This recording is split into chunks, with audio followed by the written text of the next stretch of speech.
अध्याय 12 खाद्य संसाधनों में सुधार इम्प्रूवमेंट्स इन फूड रिसोर्सेज। हम सभी जानते हैं कि सभी जीवधारियों को भोजन की आवश्यकता होती है। भोजन से हमें प्रोटीन, कार्बोहाइड्रेट, वर्षा, विटामिन तथा खनिज लवण प्राप्त होते हैं। इन सभी तत्वों की आवश्यकता हमारे विकास, वृद्धि तथा स्वास्थ्य के लिए होती है। पौधे तथा जंतु दोनों ही हमारे भोजन के मुख्य स्रोत हैं। अधिकांश भोज्य पदार्थ हमें कृषि तथा पशुपालन से प्राप्त होते हैं। हम प्राय समाचार पत्रों में पढ़ते हैं कि कृषि उत्पादन तथा पशुपालन को बढ़ाने के प्रयास हो रहे हैं। यह आवश्यक क्यों है? हम वर्तमान उत्पादन स्तर पर ही क्यों नहीं निर्वाह कर सकते हैं? भारत की जनसंख्या बहुत अधिक है। हमारे देश की जनसंख्या 100 करोड़ यानी कि 1 बिलियन से अधिक है तथा इसमें लगातार वृद्धि हो रही है। इस बढ़ती हुई जनसंख्या के लिए अधिक अन्न उत्पादन की आवश्यकता होगी। यह वृद्धि अधिक भूमि पर कृषि करने से संभव हो सकती है, परंतु भारत में पहले से ही अत्यधिक स्थान पर खेती होती है। अतः कृषि के लिए और अधिक भूमि की उपलब्धता संभव नहीं है। इसीलिए फसल तथा पशुधन के उत्पादन की क्षमता को बढ़ाना आवश्यक है। अभी तक फसल उत्पादन को बढ़ाने के हमारे प्रयास कुछ सीमा तक सफल रहे हैं। हमने हरित क्रांति द्वारा फसल उत्पादन में वृद्धि की है तथा श्वेत क्रांति द्वारा दूध को उत्पादन बढ़ाया है और उसका अच्छा प्रबंध भी किया है। इन क्रांतियों की प्रक्रिया में हमारी प्राकृतिक संपदाओं का बहुत अधिक उपयोग हुआ है। इसके परिणाम स्वरूप हमारी प्राकृतिक संपदा को हानि होने के अवसर बढ़ गए हैं, जिससे प्राकृतिक संतुलन बिगड़ने का खतरा बढ़ गया है। अतः ये महत्वपूर्ण है कि फसल उत्पादन बढ़ने के हमारे प्रयास पर्यावरण को संतुलित बनाए रखने वाले कारकों को क्षति न पहुंचाएं। इसीलिए कृषि तथा पशुपालन के लिए संपूर्ण श्रेणियों प्रणालियों को अपनाने की आवश्यकता है। केवल फसल उत्पादन बढ़ाने तथा उन्हें गोदामों में संचित करने से कुपोषण तथा भूख की समस्या का समाधान नहीं हो सकता। लोगों को अनाज खरीदने के लिए धन की आवश्यकता भी होती है। खाद्य सुरक्षा उसके उत्पादन तथा उपलब्धता दोनों पर निर्भर है। हमारे देश की अधिकांश जनसंख्या अपने जीवन यापन के लिए कृषि पर ही निर्भर है। इसीलिए कृषि क्षेत्र में लोगों की आय भी बढ़नी चाहिए, जिससे कि भूख की समस्या का समाधान हो सके। कृषि से अधिक उत्पादन प्राप्त करने के लिए हमें वैज्ञानिक प्रबंध प्रणालियों को अपनाना होगा। संपूर्ण श्रेणियां जीवन यापन के लिए मिश्रित खेती, अंतरा फसलीकरण तथा संगठित कृषि प्रणालियाँ अपनानी हो चाहिए। उदाहरण के लिए पशुधन, कुक्कुट पालन, मत्स्य पालन, मधुमक्खी पालन के साथ कृषि इत्यादि। अब प्रश्न ये है कि हम फसल तथा पशुधन के उत्पादन को कैसे बढ़ाएं। 12.1 फसल उत्पादन में उन्नति। ऊर्जा की आवश्यकता के लिए अनाज जैसे गेहूँ, चावल, मक्का, बाजरा तथा ज्वार से कार्बोहाइड्रेट प्राप्त होता है।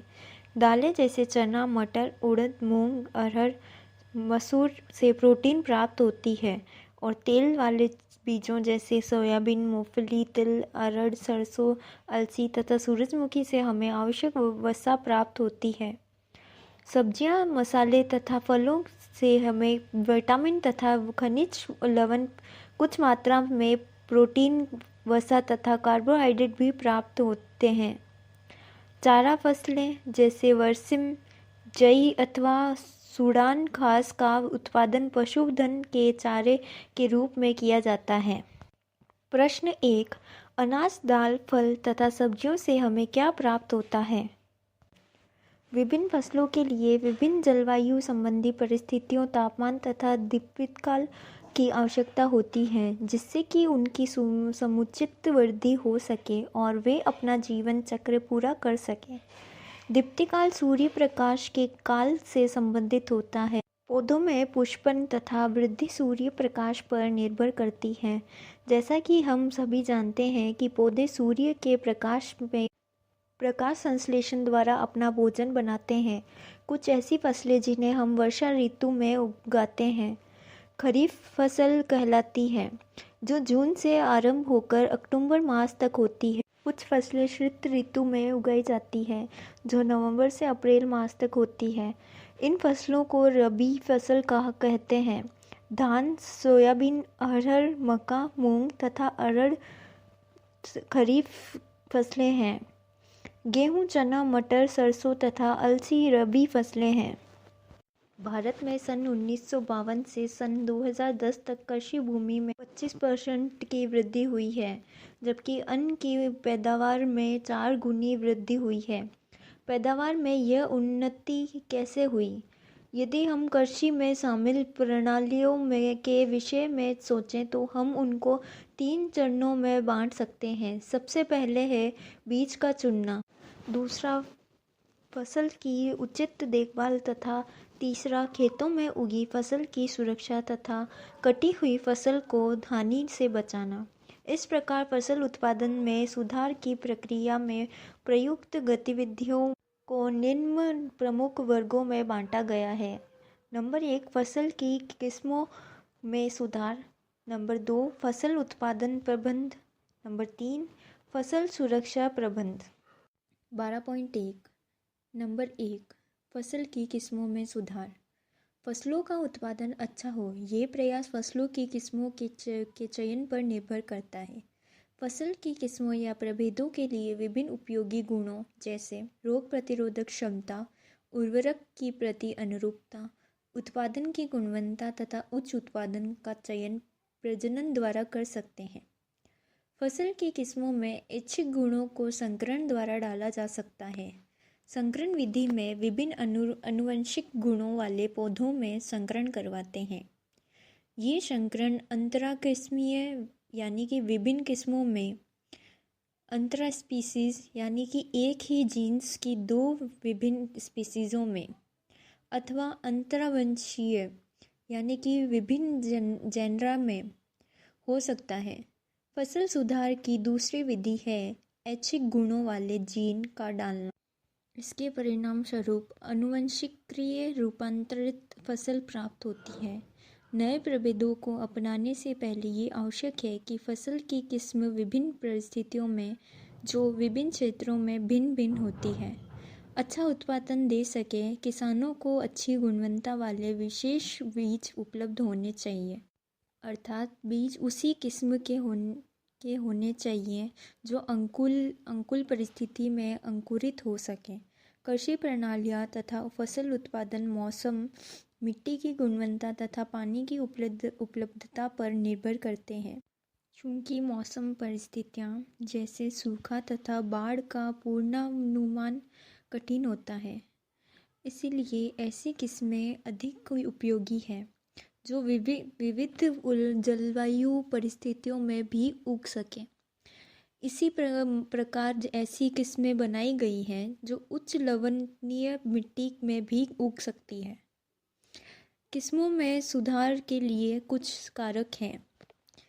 नंबर 1, उच्च उत्पादन। प्रति एकड़ फसल की उत्पादकता बढ़ाना। नंबर 2, उन्नत किस्में। फसल उत्पादन की गुणवत्ता प्रत्येक फसल में विभिन्न होती है। दाल में प्रोटीन की गुणवत्ता, तिलहन में तेल की गुणवत्ता और फल तथा सब्जियों का संरक्षण महत्वपूर्ण है। नंबर 3, जैविक तथा अजैविक प्रतिरोधकता। जैविक यानी कि रोग, कीट तथा निमेटोड तथा जैविक सूखा, क्षारता, जलाक्रांति, गर्मी, ठंड तथा पाला परिस्थितियों के कारण फसल उत्पादन कम हो सकता है। इन परिस्थितियों को सहन कर सकने वाली किस्में फसल उत्पादन में सुधार कर सकती है। नंबर 4, परिपक्वन काल में परिवर्तन। फसल का उगाने से लेकर कटाई तक कम से कम समय लगाना आर्थिक दृष्टि से अच्छा है। इससे किसान प्रतिवर्ष अपने खेतों में कई फसलें उगा सकते हैं। कम समय होने के कारण फसल उत्पादन में धन भी कम खर्च होता है।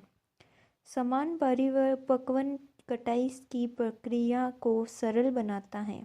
और कटाई के दौरान होने वाली फसल की हानि कम हो जाती है।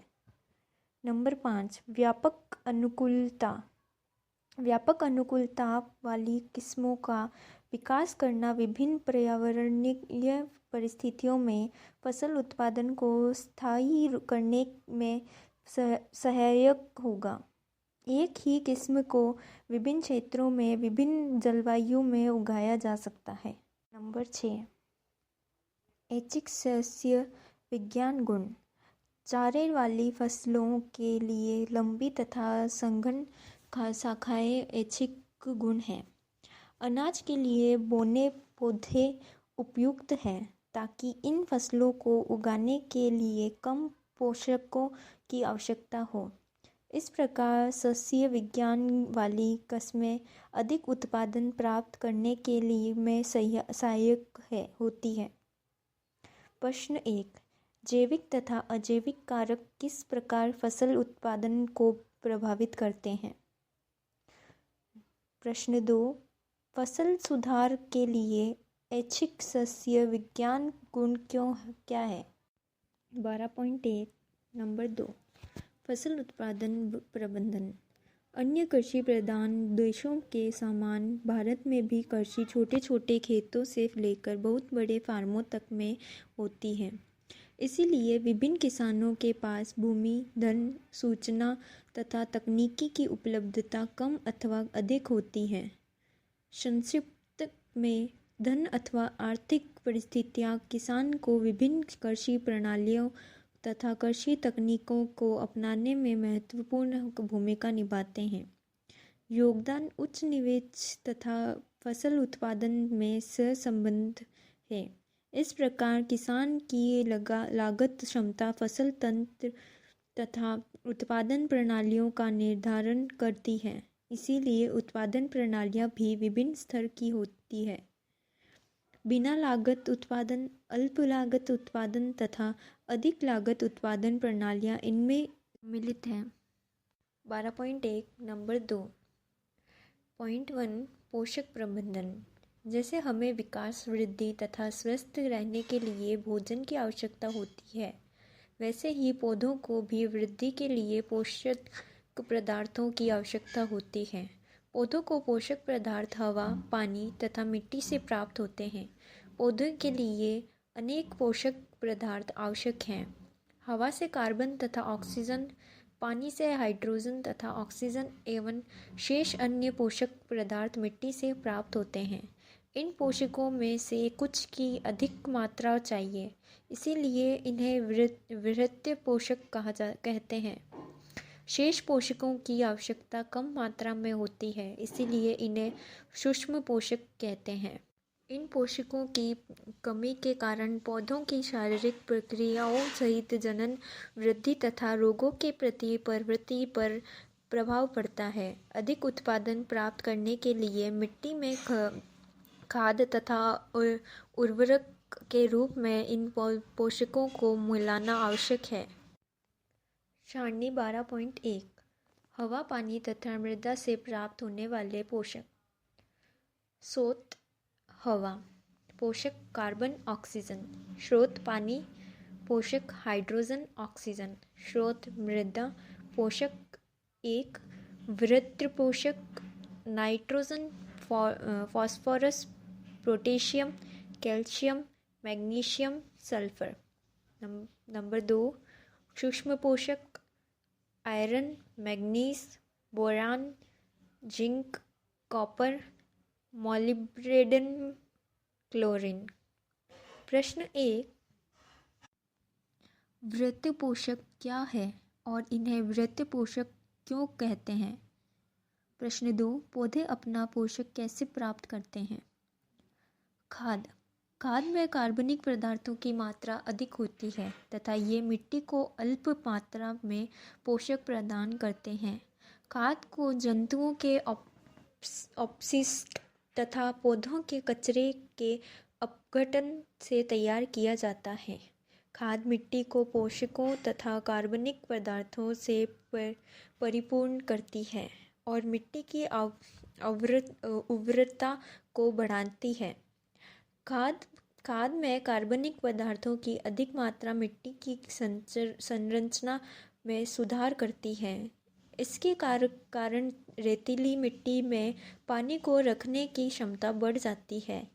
चिकनी मिट्टी में कार्बनिक पदार्थों की अधिक मात्रा पानी को निकालने में सहायता करती है, जिससे पानी एकत्रित नहीं होता। खाद के बनाने में हम जैविक कचरे का उपयोग करते हैं। इससे उर्वरकों के अत्यधिक उपयोग की आवश्यकता नहीं होगी तथा इस प्रकार से पर्यावरण संरक्षण में सहयोग मिलेगा। खाद बनाने की प्रक्रिया में विभिन्न जैव पदार्थ के उपयोग के आधार पर खाद को निम्न वर्गों में विभाजित किया जाता है। नंबर 1, कंपोस्ट तथा वर्मी कंपोस्ट। कंपोस्टीकरण प्रक्रिया में कृषि अपशिष्ट पदार्थ जैसे पशुधन का मलमूत्र, गोबर आदि, सब्जी के छिलके एवं कचरा, जानवरों द्वारा परित्यक्त चारे, घरेलू कचरे, सीवेज कचरे, फेंके हुए पतवार आदि को गड्ढों में विघटित करते हैं। कंपोस्ट में कार्बनिक पदार्थ तथा पोषक बहुत अधिक मात्रा में होते हैं। कंपोस्ट को केंचुओं द्वारा पौधों तथा जानवरों के अपशिष्ट पदार्थों के शीघ्र निरस्तीकरण की प्रक्रिया द्वारा बनाया जाता है। इसे वर्मी कंपोस्ट कहते हैं। नंबर 2, हरी खाद। फसल उगाने से पहले खेतों में कुछ पौधे जैसे पटसन, मूंग अथवा ग्वार आदि उगा देते हैं और तत्पश्चात उन पर हल चलाकर खेत की मिट्टी में मिला दिया जाता है। ये पौधे हरी खाद में परिवर्तित हो जाते हैं और जो मिट्टी को नाइट्रोजन तथा फास्फोरस से परिपूर्ण करने में सहायक होते हैं। उर्वरक व्यावसायिक रूप में तैयार पादप पोषक है। उर्वरक नाइट्रोजन, फास्फोरस तथा पोटाशियम प्रदान करते हैं। इनके उपयोग से अच्छी कायिक वृद्धि, पत्तियां, शाखाएं तथा फूल होती हैं और स्वस्थ पौधों की प्राप्ति होती है। अधिक उत्पादन के लिए उर्वरक का भी उपयोग होता है, परंतु ये आर्थिक दृष्टि से महंगे पड़ते हैं। उर्वरक का उपयोग बड़े ध्यान से करना चाहिए और उसके सदुपयोग के लिए इसकी खुराक की उचित मात्रा, उचित समय तथा उर्वरक देने से पहले तथा उसके बाद की सावधानियों को अपनाना चाहिए। उदाहरण के लिए, कभी-कभी उर्वरक अधिक सिंचाई के कारण पानी में बह जाते हैं और पौधे उसका पूरा अवशोषण नहीं कर पाते। उर्वरक की यह अधिक मात्रा जल प्रदूषण का कारण होती है। जैसे कि हमने पिछले अध्याय में पढ़ा है, उर्वरक का सतत प्रयोग मिट्टी की उर्वरता को घटाता है, क्योंकि कार्बनिक पदार्थ का पुनः पूर्ति नहीं हो पाती तथा इससे सूक्ष्म जीवों एवं भूमिगत जीवों का जीवन चक्र अवरुद्ध होता है।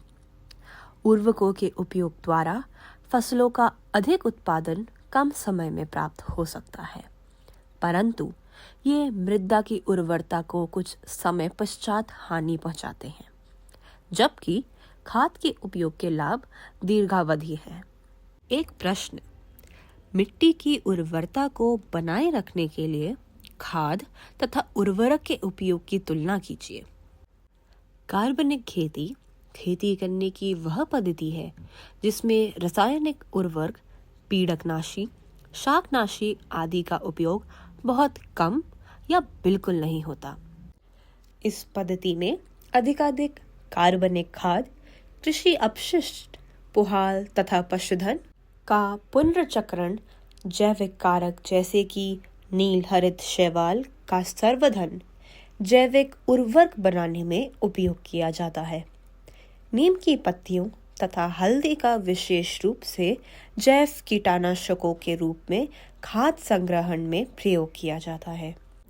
नीम की पत्तियों तथा हल्दी का विशेष रूप से जैव कीटनाशकों के रूप में खाद संग्रहण में प्रयोग किया जाता है। कुशल फसलीकरण पद्धति के लिए मिश्रित खेती, अंतर फसलीकरण तथा फसल चक्र आवश्यक है। यह फसल तंत्र कीट, पीड़क तथा खरपतवार को नियंत्रित करते हैं और पोषक तत्व भी प्रदान करते हैं। दूसरा, सिंचाई। भारत में अधिकांश खेती वर्षों पर आधारित है, अर्थात अधिकांश क्षेत्रों में फसल की उपज समय पर मॉनसून आने तथा वृद्धि काल में उचित वर्षा होने पर निर्भर करती है। इसलिए कम वर्षा होने पर फसल उत्पादन कम हो जाता है। फसल की वृद्धि काल में उचित समय पर सिंचाई करने से संभावित फसल उत्पादन में वृद्धि हो सकती है। इसलिए अधिकाधिक कृषि भूमि को सिंचित करने के लिए बहुत से उपाय किए जाते हैं। इसे भी जानें। पानी की कमी अथवा वर्षा की अनियमितता के कारण सूखा होता है। वर्षा पर आधारित कृषि को सूखने से बहुत हानि होती है, विशेषतः उन क्षेत्रों में जहां पर किसान फसल उत्पादन में सिंचाई का उपयोग नहीं करते और केवल वर्षा पर ही निर्भर रहते हैं। हल्की मृदाओं में पानी को सिंचित रखने की क्षमता कम होती है। इसलिए जिन क्षेत्रों में हल्की मृदा होती है वहां पर सूखे के कारण फसलों की बहुत हानि होती है। वैज्ञानिकों ने कुछ फसलों की ऐसी किस्में तैयार कर ली हैं जो सूखे की स्थिति को सहन कर सकती है। भारत में अनेक पानी के स्रोत हैं और विभिन्न प्रकार की जलवायु है। इन परिस्थितियों में विभिन्न प्रकार के सिंचाई की विधियां पानी के स्रोत की उपलब्धता के आधार पर अपनाई जाती हैं। इन स्रोतों के कुछ उदाहरण कुएं, नहरें, नदियां तथा तालाब हैं। कुएं दो प्रकार के होते हैं, खुदे हुए कुएं तथा नलकूप। खुदे हुए कुएं द्वारा भूमिगत जल स्तरों में स्थित पानी को एकाग्रित किया जाता है। नलकूप में पानी गहरे जल स्तरों में निकाला जाता है। इन कुओं से सिंचाई के लिए पानी को पंप द्वारा निकाला जाता है। नहरें, यह सिंचाई का एक बहुत विस्तृत तथा व्यापक तंत्र है। इनमें पानी एक या अधिक जलाशयों अथवा नदियों से आता है। मुख्य नहर से शाखाएं निकलती है जो विभाजित होकर खेतों में सिंचाई करती हैं। नदी जल उठाव प्रणाली, जिन क्षेत्रों में जलाशयों से कम पानी मिलने के कारण नहरों का बहाव अनियमित अथवा अपर्याप्त होता है, वहां जल उठाव प्रणाली अधिक उपयोगी रहती है। नदियों के किनारे स्थित खेतों में सिंचाई करने के लिए नदियों से सीधे ही पानी निकाला जाता है। तालाब, छोटे जलाशय जो छोटे क्षेत्रों में बहे हुए पानी का संग्रह करते हैं, तालाब का रूप ले लेते हैं। कृषि में पानी की उपलब्धि बढ़ाने के लिए आधुनिक विधियां जैसे वर्षा के पानी का संग्रहण तथा जल विभाजन का उचित प्रबंधन द्वारा उपयोग किया जाता है। इसके लिए छोटे बांध बनाने होते हैं जिससे कि भूमि के नीचे जल स्तर बढ़ जाए। ये छोटे बांध वर्षा के पानी को बहने से रोकते हैं तथा मृदा अपरदन को भी कम करते हैं। तीसरा, फसल पैटर्न। अधिक लाभ प्राप्त करने के लिए फसल उगाने की विभिन्न विधियों का उपयोग कर सकते हैं। मिश्रित फसल में 2 अथवा 2 से अधिक फसलों को एक साथ एक ही खेत में उगाते हैं, जैसे कि गेहूं और चना अथवा गेहूं और सरसों अथवा मूंगफली और सूर्यमुखी। इससे हानि होने की संभावना कम हो जाती है, क्योंकि फसल के नष्ट हो जाने पर भी फसल उत्पादन की आशा बनी रहती है। अंतरा फसलीकरण में 2 अथवा 2 से अधिक फसलों को एक साथ एक ही खेत में निर्दिष्ट पैटर्न पर उगाते हैं। कुछ पंक्तियों में एक प्रकार की फसल तथा उनके एकांतर में स्थित दूसरी पंक्तियों में दूसरी प्रकार की फसल उगाते हैं। इसके उदाहरण है सोयाबीन और मक्का अथवा बाजरा और लोबिया। फसल का चुनाव इस प्रकार करते हैं कि उनकी पोषक तत्वों की आवश्यकताएं भिन्न भिन्न हो, जिससे पोषकों का अधिकतम उपयोग हो सके।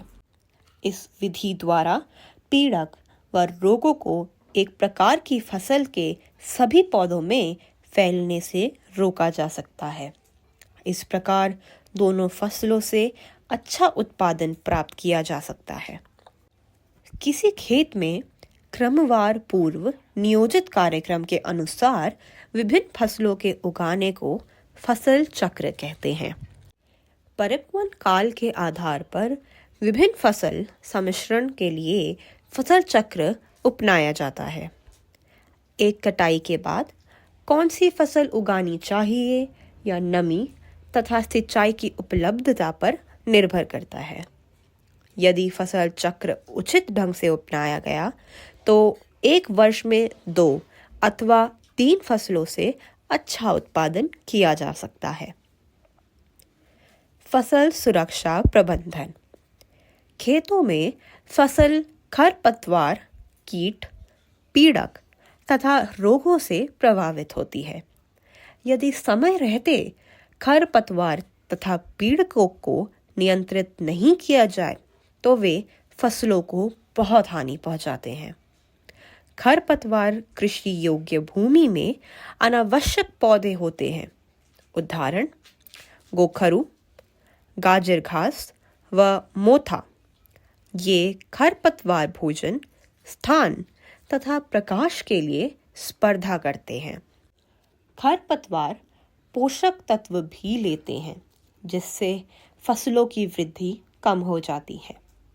इसलिए अच्छी पैदावार के लिए प्रारंभिक अवस्था में ही खरपतवार को खेतों में से निकाल देना चाहिए। प्रायः कीट पीड़क 3 प्रकार से पौधों पर आक्रमण करते हैं। पहला, ये मूल, तने तथा पत्तियों को काट देते हैं। दूसरा, ये पौधे के विभिन्न भागों से कोशिकीय रस चूस लेते हैं। तथा तीसरा, ये तने तथा फलों में छिद्र कर देते हैं। इस प्रकार ये फसल को खराब कर देते हैं और फसल उत्पादन कम हो जाता है। पौधों में रोग बैक्टीरिया, कवक तथा वायरस जैसे रोग कारकों द्वारा होता है। ये मिट्टी, पानी तथा हवा में उपस्थित रहते हैं और इन माध्यमों द्वारा ही पौधों में फैलते हैं। खरपतवार, कीट तथा रोगों पर नियंत्रण कई विधियों द्वारा किया जा सकता है। इनमें से सर्वाधिक प्रचलित विधि पीड़कनाशी रसायन का उपयोग है। इसके अंतर्गत शाकनाशी, कीटनाशी तथा कवकनाशी आते हैं। इन रसायनों को फसल के पौधों पर छिड़कते हैं अथवा बीज और मिट्टी के उपचार के लिए उपयोग करते हैं। लेकिन इनके अधिकाधिक उपयोग से बहुत सी समस्याएं उत्पन्न हो जाती हैं, जैसे कि ये कई पौधे तथा जानवरों के लिए विषैली हो सकते हैं और पर्यावरण प्रदूषण के कारण बन जाते हैं। यांत्रिक विधि द्वारा खरपतवारों को हटाना भी एक विधि है। निरोधक विधियां जैसे समय पर फसल उगाना, उचित क्यारियां तैयार करना, अंतर फसलीकरण तथा फसल चक्र खरपतवार को नियंत्रित करने में सहायक होती हैं। पीड़कों पर नियंत्रण पाने के लिए प्रतिरोध क्षमता वाली किस्मों का उपयोग तथा ग्रीष्म काल में हल से जुताई कुछ निरोधक विधियां हैं। इस विधि में खरपतवार तथा पीड़कों को नष्ट करने के लिए गर्मी के मौसम में गहराई तथा हल चलाया जाता है। आपके लिए एक प्रश्न, निम्नलिखित में से कौन सी परिस्थिति में सबसे अधिक लाभ होगा और क्यों? पहला, किसान उच्च कोटि के बीज का उपयोग करे, सिंचाई ना करे अथवा उर्वरक का उपयोग ना करे। दूसरा, किसान सामान्य बीज का उपयोग करे, सिंचाई करे तथा उर्वरक का उपयोग करे। तीसरा, किसान अच्छी किस्म के बीज का प्रयोग करे, सिंचाई करे, उर्वरक का उपयोग करे तथा फसल सुरक्षा की विधियां अपनाएं। क्रियाकलाप: किसी पास के बगीचे अथवा खेत में जाए और उसमें पाए जाने वाले खरपतवार, पुष्प या फसल की सूची बनाएं। इन पुष्प या फसलों पर अगर कोई कीट पीड़क लगा हो तो उसकी सूची भी बनाएं। अनाज का भंडार: कृषि उत्पाद के भंडारण में बहुत हानि हो सकती है।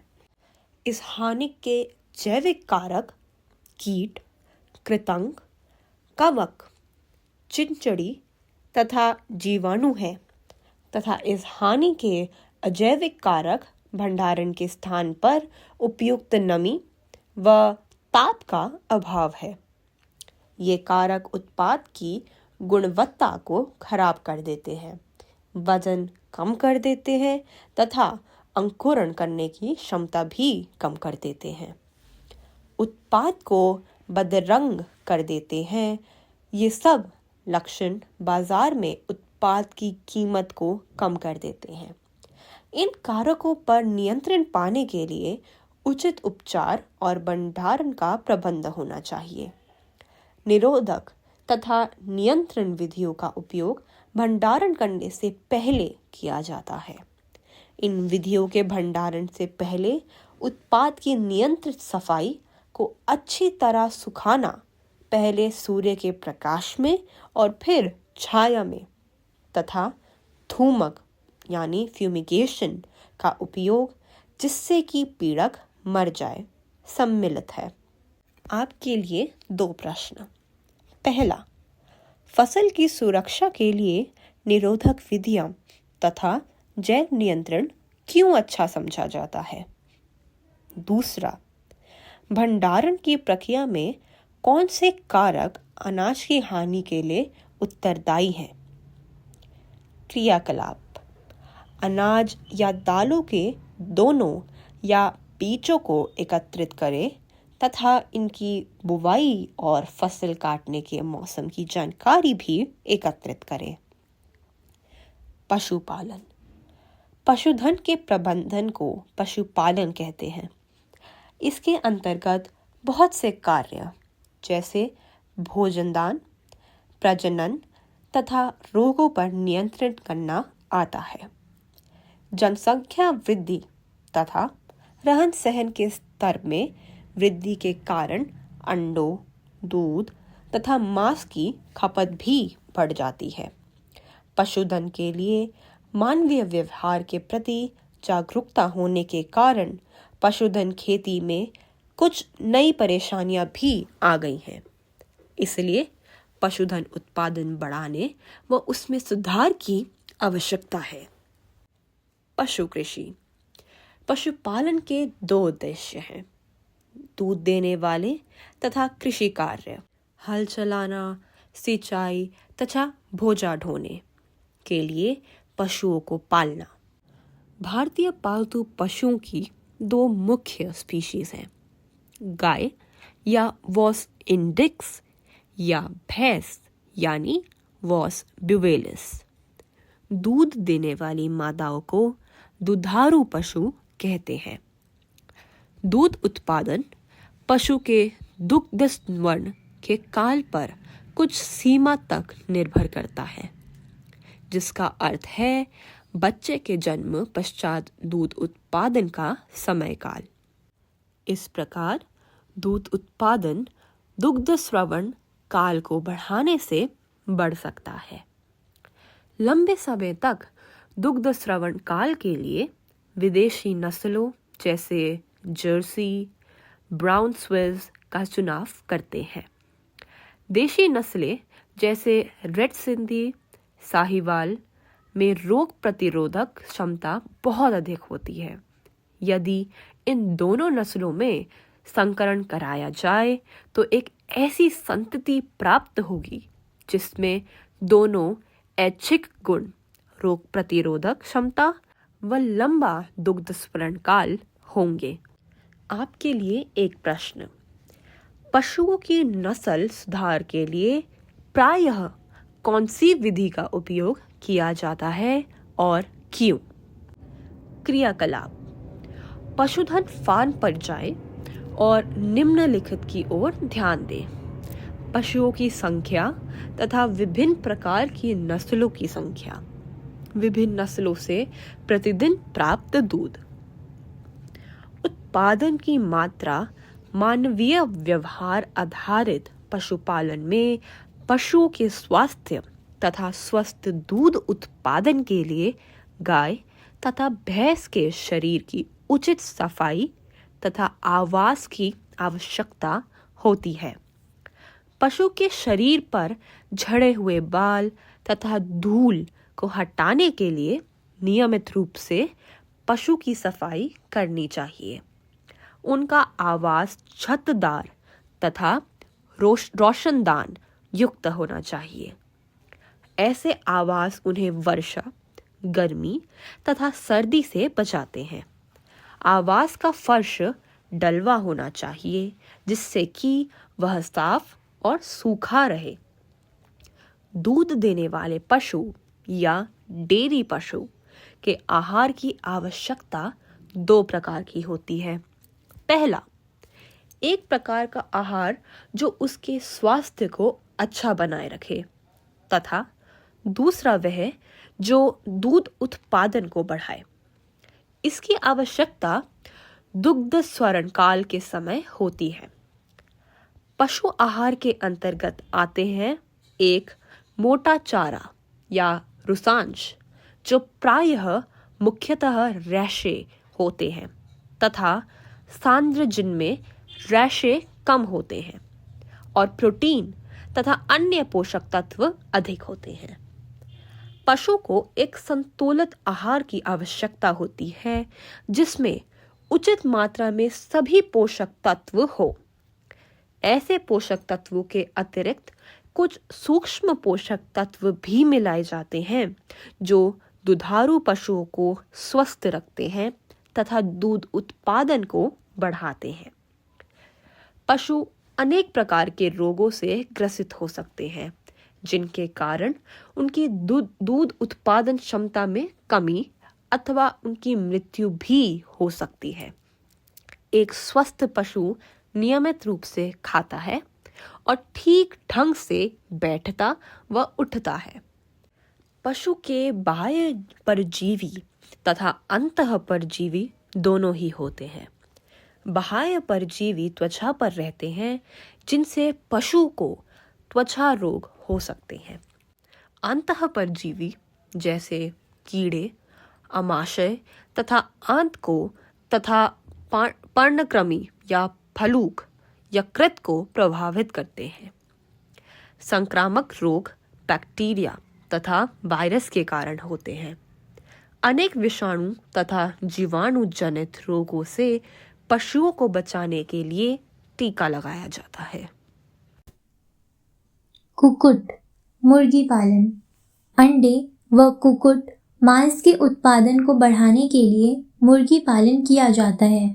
इसलिए कुक्कुट पालन में उन्नत मुर्गी की नस्लें विकसित की जाती हैं। अंडों के लिए अंडे देने वाली लेयर मुर्गी पालन किया जाता है तथा मांस के लिए ब्रॉयलर को पाला जाता है। नई किस्में बनाने के लिए देशी जैसे एसिल तथा विदेशी जैसे लेगहॉर्न नस्लों का संकरण कराया जाता है। निम्नलिखित गुणों के लिए नई नई किस्में विकसित की जाती हैं। पहला, चूजों की संख्या तथा गुणवत्ता। दूसरा, छोटे कद के ब्रॉयलर माता पिता द्वारा चूजों के व्यावसायिक उत्पादन हेतु। तीसरा, गर्मी अनुकूल क्षमता, उच्च तापमान को सहने की क्षमता। चौथा, देखभाल में कम खर्च की आवश्यकता। पांचवा, अंडे देने वाले तथा ऐसी क्षमता वाले पक्षी जो कृषि के उपोत्पाद एग्रीकल्चरल बाय प्रोडक्ट्स से प्राप्त सस्ते रेशेदार आहार का उपभोग कर सकें। प्रश्न, निम्नलिखित कथन की विवेचना कीजिए। यह रुचिकर है कि भारत में कुक्कुट अल्प रेशे के खाद्य पदार्थों को उच्च पोषकता वाले पशु प्रोटीन आहार में परिवर्तन करने के लिए सबसे अधिक सक्षम है। अल्प रेशे के खाद्य पदार्थ मनुष्यों के लिए उपयुक्त नहीं होते हैं। अंडों तथा ब्रॉयलर का उत्पादन। ब्रॉयलर चूजों को अच्छी वृद्धि दर तथा अच्छी आहार दक्षता के लिए विटामिन से प्रचुर आहार मिलते हैं। उनकी मृत्यु दर कम रखने और उनके पंख तथा मांस की गुणवत्ता बनाए रखने के लिए सावधानी बरती जाती है। उन्हें ब्रॉयलर के रूप में उत्पादित किया जाता है तथा मांस के प्रयोजन के लिए विपणन किया जाता है। मुर्गी पालन में अच्छा उत्पादन प्राप्त करने के लिए अच्छी प्रबंधन प्रणालियां बहुत आवश्यक हैं। इसके अंतर्गत इनके आवास में उचित ताप तथा स्वच्छता का निर्धारण करके कुक्कुट आहार की गुणवत्ता को बनाए रखा जाता है। इनके साथ साथ रोगों तथा पीड़कों पर नियंत्रण तथा उनसे बचाव करना भी शामिल है। ब्रॉयलर की आवास, पोषण तथा पर्यावरणीय आवश्यकताएं अंडे देने वाले कुक्कुटों से कुछ भिन्न होती हैं। ब्रॉयलर के आहार में प्रोटीन तथा वसा प्रचुर मात्रा में होता है। कुक्कुट आहार में विटामिन ए तथा विटामिन के की मात्रा भी अधिक रखी जाती है। जीवाणु, विषाणु, कवक, परजीवी तथा पोषणहीनता के कारण मुर्गियों में कई प्रकार के रोग हो सकते हैं। अतः सफाई तथा स्वच्छता का विशेष ध्यान रखना चाहिए। इसके लिए नियमित रूप से रोगाणुनाशी पदार्थों का छिड़काव आवश्यक है। मुर्गियों को संक्रामक रोगों से बचाने के लिए टीका लगवाना चाहिए, जिससे महामारी से ये ग्रसित न हो। इन सावधानियों के बरतने से रोगों के फैलने की दशा में कुक्कुट को न्यूनतम हानि होती है। प्रश्न पहला, पशुपालन तथा कुक्कुट पालन के प्रबंधन प्रणाली में क्या समानता है? दूसरा, ब्रॉयलर तथा अंडे देने वाली लेयर में क्या अंतर है? इनके प्रबंधन के अंतर को भी स्पष्ट करो। क्रियाकलाप, कुक्कुट पालन केंद्र में जाओ, वहां विभिन्न प्रकार की नस्लों का अवलोकन करो। उनको दिए जाने वाले आहार, उनके आवास तथा प्रकाश सुविधाओं को नोट करो। अंडे देने वाली लेयर तथा ब्रॉयलर को पहचानो। मत्स्य उत्पादन, मछली उत्पादन। हमारे भोजन में मछली प्रोटीन का एक समृद्ध स्रोत है। मछली उत्पादन में पखयुक्त मछलियाँ, कवचीय मछलियाँ जैसे प्रॉन तथा मोलस्क सम्मिलित हैं। मछली प्राप्त करने की दो विधियां हैं। एक प्राकृतिक स्रोत जिसे मछली पकड़ना कहते हैं तथा दूसरा स्रोत मछली पालन या मछली संवर्धन। मछलियों के जल स्रोत समुद्री जल तथा ताज़ा जल, अल्वणीय जल हैं। अल्वणीय जल नदियों तथा तालाबों में होता है। इसलिए मछली पकड़ना तथा मछली संवर्धन समुद्र तथा ताजे जल के पारिस्थितिक तंत्रों में किया जा सकता है। समुद्री मत्स्यिकी। भारत का समुद्री मछली संसाधन क्षेत्र 7500 किलोमीटर समुद्री तट तथा इसके अतिरिक्त समुद्र की गहराई तक है। सर्वाधिक प्रचलित समुद्री मछलियाँ पॉम्फ्रेट, मैकर्ल, टूना, सार्डाइन तथा बाम्बे डेक हैं। समुद्री मछली पकड़ने के लिए विभिन्न प्रकार के जालों का उपयोग मछली पकड़ने वाली नावों से किया जाता है। सैटेलाइट तथा प्रतिध्वनि गंभीरता मापी से खुले समुद्र में मछलियों के बड़े समूह का पता लगाया जा सकता है तथा इन सूचनाओं का उपयोग कर मछलियों का उत्पादन बढ़ाया जा सकता है। कुछ आर्थिक महत्व वाली समुद्री मछलियों का समुद्री जल में संवर्धन भी किया जाता है। इनमें प्रमुख हैं मुलेट, भेटकी तथा पर्ल स्पॉट, पखयुक्त मछलियाँ, कवचीय मछलियाँ जैसे झींगा, मत्सल तथा ऑयस्टर एवं साथ ही समुद्री खरपतवार। ऑयस्टर का संवर्धन मोतियों को प्राप्त करने के लिए भी किया जाता है। भविष्य में समुद्री मछलियों का भंडार स्टॉक कम होने की अवस्था में इन मछलियों की पूर्ति संवर्धन के द्वारा हो सकती है। इस प्रणाली को समुद्री संवर्धन या मैरीकल्चर कहते हैं। अंतःस्थली मत्स्यिकी ताज़ा जल के स्रोत नाले, तालाब, पोखर तथा नदियां हैं। खारे जल के संसाधन जहां समुद्री जल तथा ताज़ा जल मिश्रित होते हैं, जैसे कि नदी मुख, एस्चुरी तथा लैगून भी महत्वपूर्ण मत्स्य भंडारण हैं। जब मछलियों का प्रग्रहण अंतःस्थली वाले स्रोतों पर किया जाता है तो उत्पादन अधिक नहीं होता।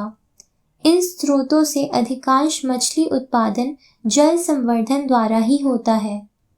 मछली संवर्धन कभी कभी धान की फसल के साथ भी किया जाता है।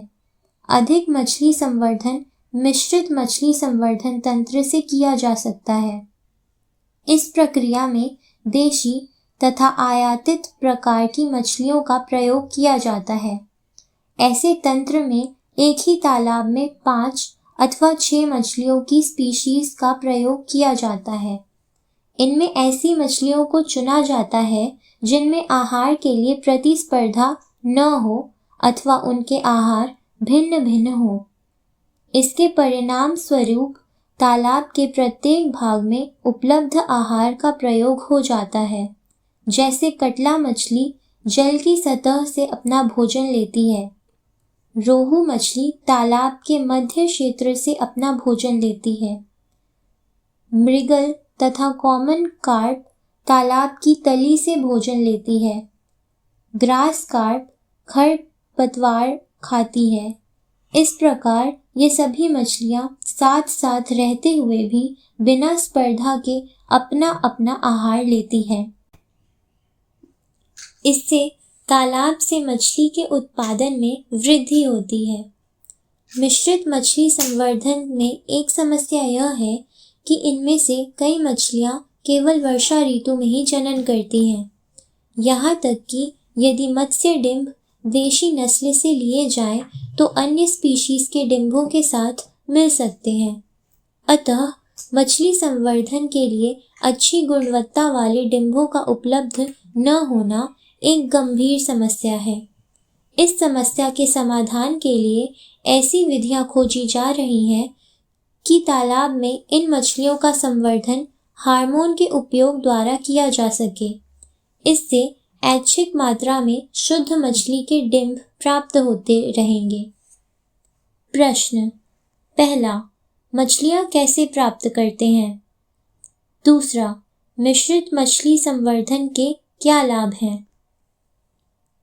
क्रियाकलाप, मछलियों के जनन काल में मछली फार्म में जाओ और निम्नलिखित का अवलोकन करो। पहला, तालाब में मछलियों की विभिन्न किस्में। दूसरा, तालाबों के प्रकार।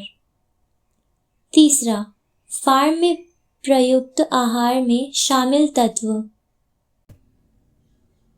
चौथा, ज्ञात करो कि फार्म की मछली उत्पादन क्षमता क्या है। मधुमक्खी पालन, मधु या शहद का सर्वत्र उपयोग होता है, अतः इसके लिए मधुमक्खी पालन का उद्यम एक कृषि उद्योग बन गया है। चूंकि मधुमक्खी पालन में पूंजी निवेश कम होता है, इसलिए किसान इसे धनार्जन का अतिरिक्त साधन मानते हैं। शहद के अतिरिक्त मधुमक्खी के छत्ते मोम के बहुत अच्छे स्रोत हैं। मोम का उपयोग औषधि तैयार करने में किया जाता है। व्यावसायिक स्तर पर मधु उत्पादन के लिए देशी किस्म की मक्खी एपिस सेरना इंडिका, सामान्य भारतीय मक्खी एपिस डोर्सेटा एक शैल मक्खी तथा एपिस फ्लोरी लिटिक मक्खी का प्रयोग करते हैं। एक इटली मक्खी एपिस मेलिफेरा का प्रयोग मधु के उत्पादन को बढ़ाने के लिए किया जाता है। अतः व्यावसायिक मधु उत्पादन में इस मक्खी का प्रायः उपयोग किया जाता है। इटली मक्खी में मधु एकत्र करने की क्षमता बहुत अधिक होती है। वे डंक भी कम मारती है। वे निर्धारित छत्ते में काफी समय तक रहती है और प्रजनन तीव्रता से करती है।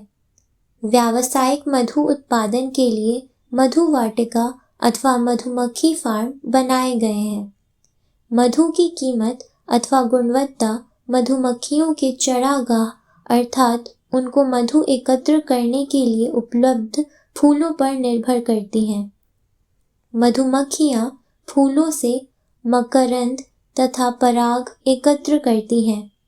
चरागाह की पर्याप्त उपलब्धता के अतिरिक्त फूलों की किस्में मधु के स्वाद को निर्धारित करती हैं। प्रश्न 1.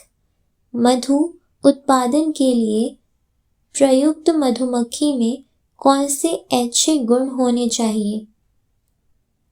2. चरागाह क्या है और ये मधु उत्पादन से कैसे संबंधित है? आपने क्या सीखा? 1.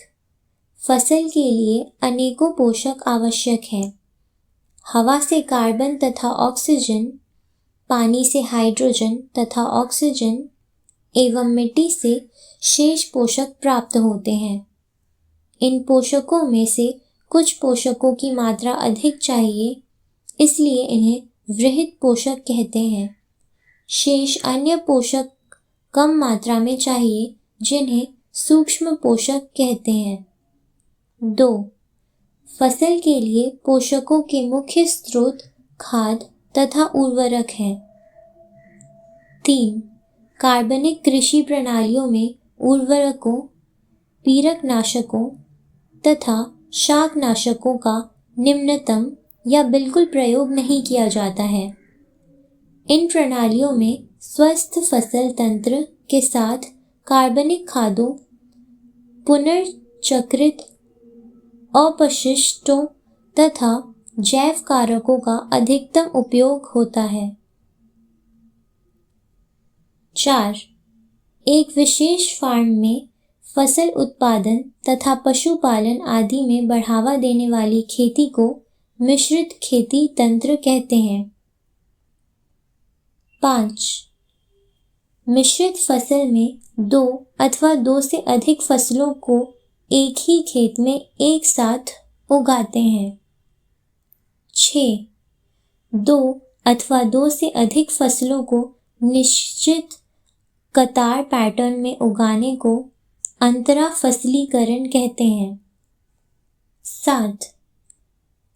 एक ही खेत में विभिन्न फसलों को पूर्व नियोजित अनुक्रम में उगाएं तो उसे फसल चक्र कहते हैं। 8.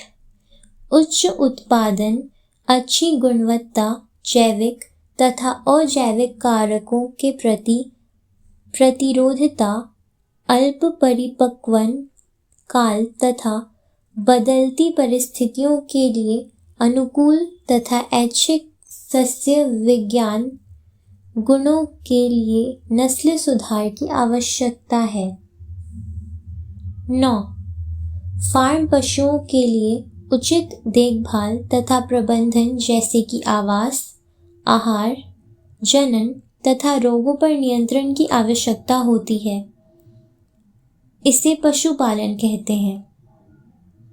10.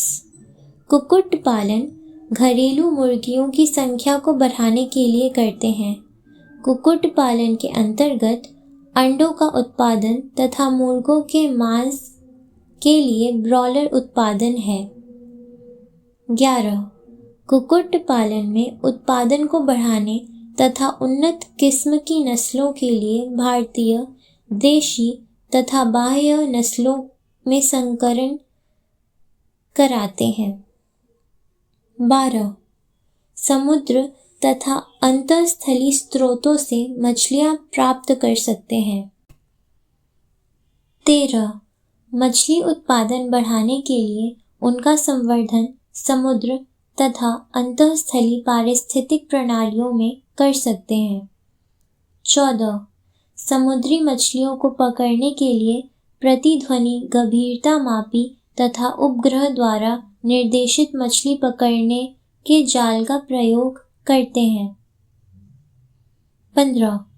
मिश्रित मछली संवर्धन तंत्र प्रायः मत्स्य पालन के लिए अपनाते हैं। 16. मधुमक्खी पालन मधु तथा मोम को प्राप्त करने के लिए किया जाता है। अभ्यास 1. फसल उत्पादन की एक विधि का वर्णन करो जिससे अधिक पैदावार प्राप्त हो सके। 2. खेतों में खाद तथा उर्वरक का उपयोग क्यों करते हैं। 3. अंतरा फसलीकरण तथा फसल चक्र के क्या लाभ हैं। 4. आनुवंशिक फेरबदल क्या है, कृषि प्रणालियों में ये कैसे उपयोगी हैं। 5. भंडार गृहों या गोदामों में अनाज की हानि कैसे होती है। 6. किसानों के लिए पशुपालन प्रणालियां कैसे लाभदायक हैं।